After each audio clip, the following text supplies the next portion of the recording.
Welcome to our presentation. Hi, I'm Xinyu. I'm Zhang. Hello everyone, I'm Zhang. Today we are going to critically analyze the EIA best practice on determining impact significance on vegetation complex in the Perth-Darwin National Highway project. First, I'm going to talk about what is the best practice. Determining significance is often influenced by the subjective judgment. Many literature shows that a clear framework and a suitable threshold could reduce subjectivity and increase transparency of determination. The significance spectrum from Alex and Rose will combine a clear framework with the threshold in determining significance. Therefore, best practice on significance determination may be using significance spectrum. So, I will introduce how to use it. First, we need to decide the place of the significance threshold on the spectrum, which is shown as the blue line, and then we will weight the evidence to determine the predicted adverse impact, shown as the yellow circle, locating at left or right side of the threshold, and then when the impact located at the unacceptable side, we need to consider whether mitigation measure could make the impact change to the acceptable side. Then I will show you if the significance spectrum was used in this project. This project plans to construct a new corridor for Perth-Darwin National Highway. However, some vegetation would be cleared to construct it. Therefore, I'm going to talk about how the impact significance on vegetation complex was determined in this project. Let's start.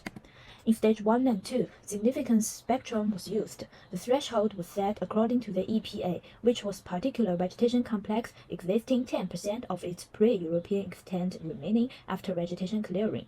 And if the particular vegetation complex is less than 10% after clearing, the impact would be determined as unacceptable. Then the data shows that the corridor would intersect some vegetation which remained less than 10%. If this vegetation would be cleared, the remaining must be smaller than 10%. Therefore, the impact on this vegetation fell at unacceptable side and triggered formal assessment of this project. Then, let's move on to the stage 3. In stage 3, surveys told us that total 5 vegetation complexes shown in this figure would be impacted by the vegetation clearing. To determine the impact significance on these 5 complexes in stage 3, the significance spectrum was also used and the threshold was also set as 10% by EPA. In PER document, the circle here shows the 5 vegetation complexes would be all above threshold after clearing, so the impacts on them were acceptable.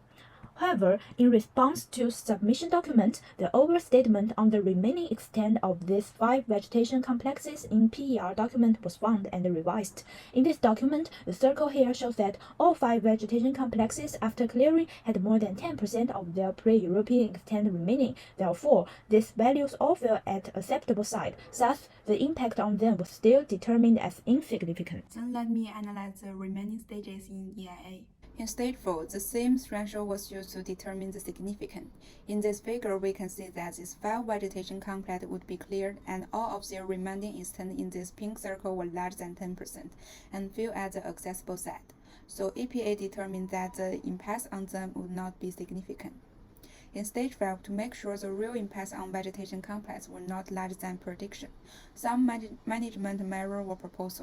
For example, the impacts of introduction or spread of weed would be mitigated to decrease the possible indirect impacts on vegetation complex.